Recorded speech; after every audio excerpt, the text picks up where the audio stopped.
So, Dodi, you're going to love this one.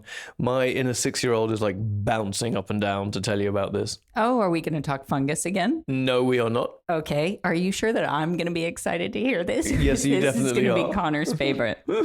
Poop and microbiomes? No. Crabs? Not algae and slime, not the crabs. Well, actually, that's pretty close. It's bugs. It's insects. So much joy in childish things. I know. That's what happens when you let curiosity off the leash. No, like, seriously. We've talked a lot about how biotech is finding ways of making better therapies and at the same time replacing less sustainable raw materials using, poo and algae and fungi and crabs that actually aren't really crabs. And this time I want to talk about insects as biotech engines. And they could replace less sustainable technologies in the production of medicines and food. Yum. Okay, I'm all in for bugs and eating them. That's what matters. On today's episode of Discovery Matters.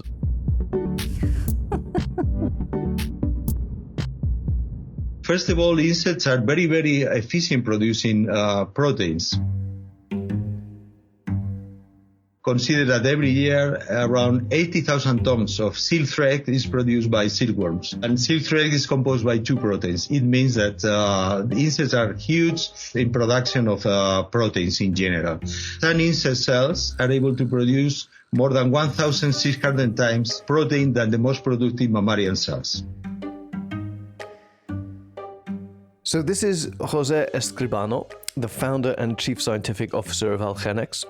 His background is veterinary medicine, and his company was born out of a collaboration with a group in the US while he was looking for a better way to make vaccines in plants instead of in animal cells. And that's technologically complex and not very cost-effective for animal vaccines. Veterinarians are practical people in terms of solve problems. My group visualized from the beginning that we need to create new vaccines in a more easy way. We started to work in plants as biofactories, living biofactories. So Jose started off looking into plants. I thought we were talking about insects. Yeah, so the exam question is, how do we grow large quantities of recombinant protein? And by one of those happy accidents that we love so much on Discovery Matters, Jose was contacted for some help. One laboratory in the States asked me for one recombinant baculovirus to produce one protein for diagnostic purposes. And they mentioned that they're going to produce the recombinant protein in insects. And then I accepted to send the recombinant baculovirus. They sent to me some insects, frozen insects, to realize how is the productivity of the system. And these frozen insects are so productive in expressing protein that Jose immediately switched from plants to working in insects instead. So a chance conversation and collaboration led to the start of a whole new process of using baculovirus to introduce genetic material into insect cells to make them create vaccines. Yes, it's brilliant, isn't it? In fact, it was the cabbage looper moth larvae, and they ate all of my garden kale this year. They become like tiny little bioreactors. It must be said, I think those things were doing you a favor by eating your kale. Come on. I like my kale. It's green and roughage. It's good for your microbiome. While we're on the topic of chance discoveries and insects, here's another one. I had a colleague working on insect protein. She extracted the protein and she used the fat or the oil just to weigh how much was it. And then one day I saw her throwing away the fat into the bin. And I was like, no, oh my God. Because I use that to do all type of chemistry and physical analysis. So I thought, okay, why don't we work together? Yeah, you continue your work and you give me the fat that you don't use. Insect fat? They're too small to have fat. What? What is that? Cool, huh? My name is Daylan Tzompa. I am currently researcher at Ghent University at the Department of Food Science, Health and Safety. I have been working with insects now for about 10 years, specifically on the part of fat, lipids and fat. So to make it more layman's terms, oils and the fat that you have that you can use at home. My training is in agricultural engineering, and I am animal scientist. But my PhD, so my specialty is on milk fat, and it's chemistry. So Daylan's PhD supervisor said she could take on this fun project, and she found that there was a lot of interest in the topic. And for Daylan, it's just a matter of translating the knowledge she acquired as a milk fat specialist into a new source of fat, and that was the insects. And these insects were a new source of oils and lipids that could be used in food.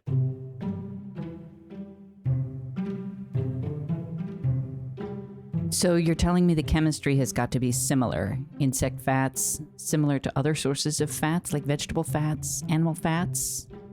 But why? Okay, yeah, sorry, got a bit ahead of myself there. It turns out that ignoring insects because of the kind of ick factor that we have. And it is a big ick factor. Yeah, I mean, as a source of materials, they can be pretty amazing. Insects make up more than 50% of the animal biomass on the planet. And they're a sustainable and really efficient source of fat and protein when you compare them to, for example, conventional livestock. And they're really highly nutritious. So they're everywhere and they're sticking around. Exactly, so and they've been around forever. And, the interesting thing about this is that nature has evolved over millions of years to solve a problem which we're trying to solve using technology. So we're kind of backwards engineering nature. And nature has solved this problem already. That's amazing. But Daylan is looking into insect fats as food ingredients, and that means she needs a deep understanding of their chemical and physical characteristics and how they function. There are thousands and thousands of different species of insects. So some of them can have a very high content of omega-3 fatty acids. Until now, to my knowledge, there are no insect species that we have studied that can get so high, because omega-3 fatty acids in the fish oil, it's 40%, and sometimes are like super high percentage. One of the insect species that we studied now and is that commercially available is Tenebrio molitor. In larvae stage, they have about 1.5% of omega-3. You see, we will never get to 20%. 30%, 40%. But that said, is only with the insect species that we have studied until now.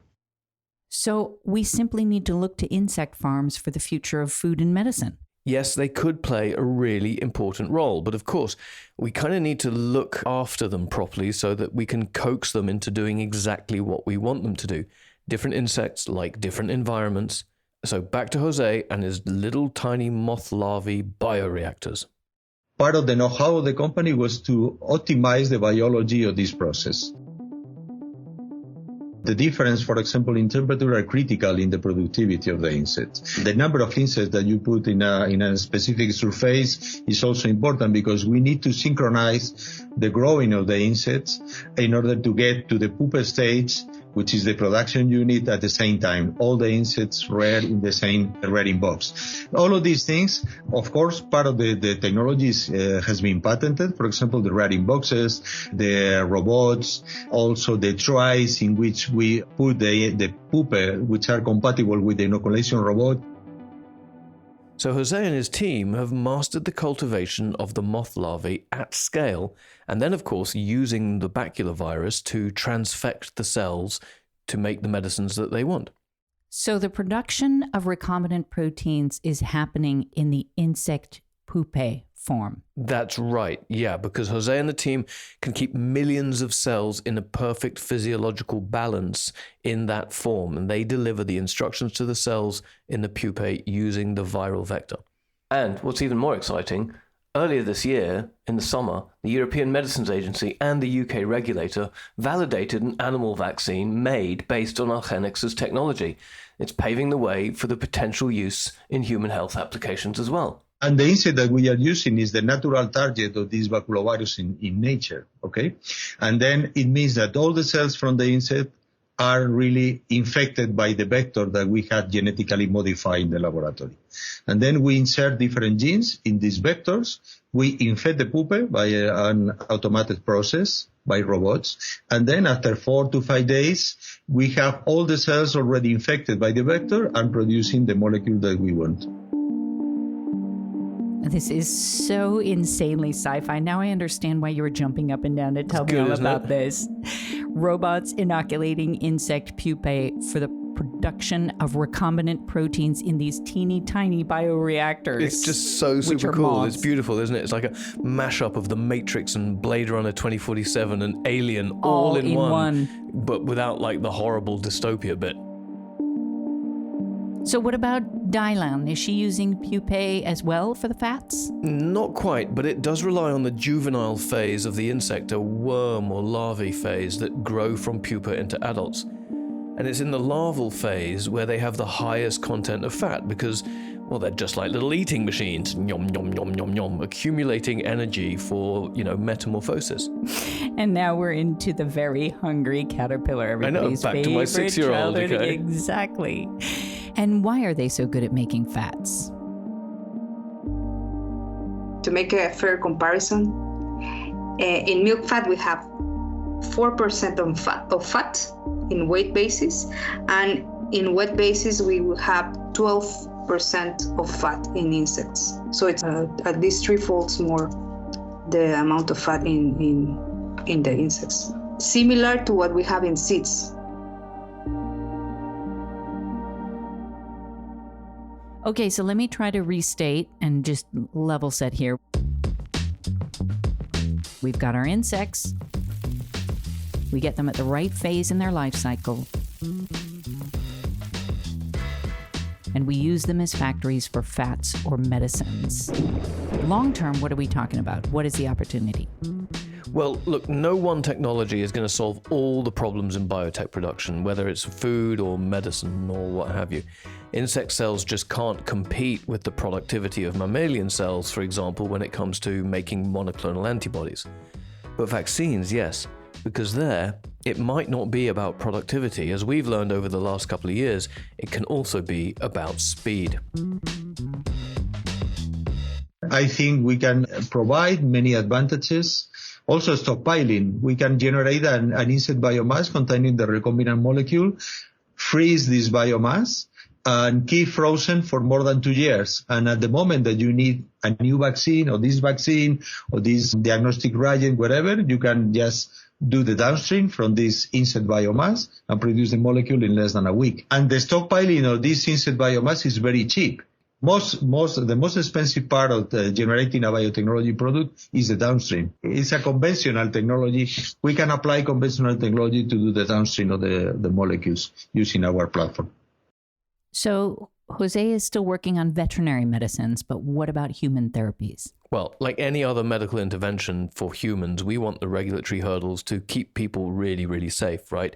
So in proteins for chronic diseases where people are being injected all the time, you really need to ensure that if you make a biologic drug in insects, it really has exactly the same structure and characteristics and capabilities as the original technology that was used for the production and is of the same quality. But interestingly, when it comes to vaccines, this original mirroring is not quite so important. For vaccines, it's not so relevant because it's a single suit or a couple of suits. And then the function depends mainly on the conformation of the protein. The other thing that we need to demonstrate is that we are getting a protein free of any adventitious agents or any protein or compound that may produce allergic reactions to the patients receiving the vaccine. So Algenex purifies the molecule, makes sure that there's nothing foreign in there. But it also sounds like in the process, Algenex is solving a lot of the upstream issues in terms of scale. So this solution for upstream issues allows scientists to focus on downstream. Yeah, absolutely. So, Algenex doesn't have issues associated with upstream bioreactor bags and cell culture media and so on. They can focus on the purification of the protein soup, essentially, that comes out of the moths. So if anybody's been paying any attention at all this year, we understand how making a like-for-like vaccine or biologic should be regulated, should be safe, needs to be tested. And if you switch manufacturing from conventional bioreactors, those big stainless steel vats, to moth larvae, but if you're replacing actual insect fat into foods, are the fats the same? I mean, what does that even taste like? Yeah, you see, that is a super sharp question because that is exactly what Daylan is focused on. How do you replace conventional animal fats like lard, for example, with insect fats? So remember she said that each insect species has its own makeup and percentages of fatty acids and sugars and proteins and what have you. That gives each lipid from each insect a different taste. Now, her favorite oil is made from the mealworm. Every insect lipid has a specific smell. Other ones have a different smell, like, for instance, the mealworm oil, for me, has a smell like pork fat. It's lard, the correct name. But it's like when you fry pork meat in its own lard. And then for a long time. I'm from Mexico. In Mexico, we have a traditional dish that has exactly that smell, and I love it. Okay, I don't have a favorite oil personally. I think that's kind of cool to hear. And it's not like essential oils. Right. It's not like a MLM marketing or thing. Olive oil. Or olive oil, no. Okay, but she's describing a pleasant animal smell. That's correct, but cockroach apparently tastes like vomit. Predictable. Mm-hmm. Yeah. I think I'll take the mealworm's aroma. Thank you very much. Yeah, I mean, why not? A mealworm, I mean, it even says it in the name, right? Yes, it does. Meal. Truth in advertising. Indeed. So look, these lipids, they can be used to produce a huge range of foods. So after deodorization, which reduces some of the smells, the oils can be used to make hummus and crackers and donuts. And you can fry dough using this oil or potato chips, and you can make muffins. All things that we enjoy.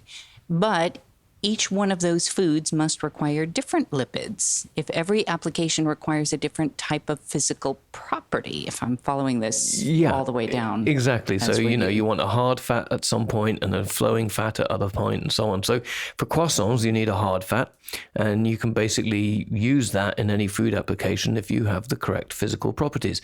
And the fats and the proteins are already being produced in huge quantities, and there's very little waste from this process. There's nothing left. Everything is used from the insect. If you separate the protein-rich fraction and lipids, then both of them have applications. There's the chitin part, so the exoskeleton of the insects, it's also used to produce chitosan, which is also a molecule that is used, has different applications. Even the poop of the insects, that is called frass, that's also used for fertilizers. So the fact that these lipids can have almost any application in food, who knew? I mean, this could be really useful in so many different ways. Fascinating. Now we've gone from silkworm production in the time of the Silk Road to now. Insects are just like they're the bee's knees, so to speak. They are the bee's knees. It's totally good. But it's just extraordinary, isn't it? Because what's happened is that we've, in the age of biology, instead of trying to work out how to make things using chemical synthesis, we've gone back to nature and we're using nature's evolutionary development to essentially reverse engineer biology and use the biological processes to make what we need. It's just extraordinary. Why have we resisted so long? I know. Nature's had billions of years to sort this out. Listen to your mother, people. Listen to your mother. Right. Listen to Mum. And on that note... Discovery Matters executive producer is Andrea Killen and was produced with the help of Bethany Grace Armitt Brewster. Editing, mixing, and music and sound by Thomas Henley, soon to be a papa, and Banda Productions. My name is Dodi Axelson, people. Yeah, My name is Conor McKechnie, and my mum, who I always listen to, is doing the ironing. Make sure you give us a rating on the platform you use to listen to us, and thank you so much for listening.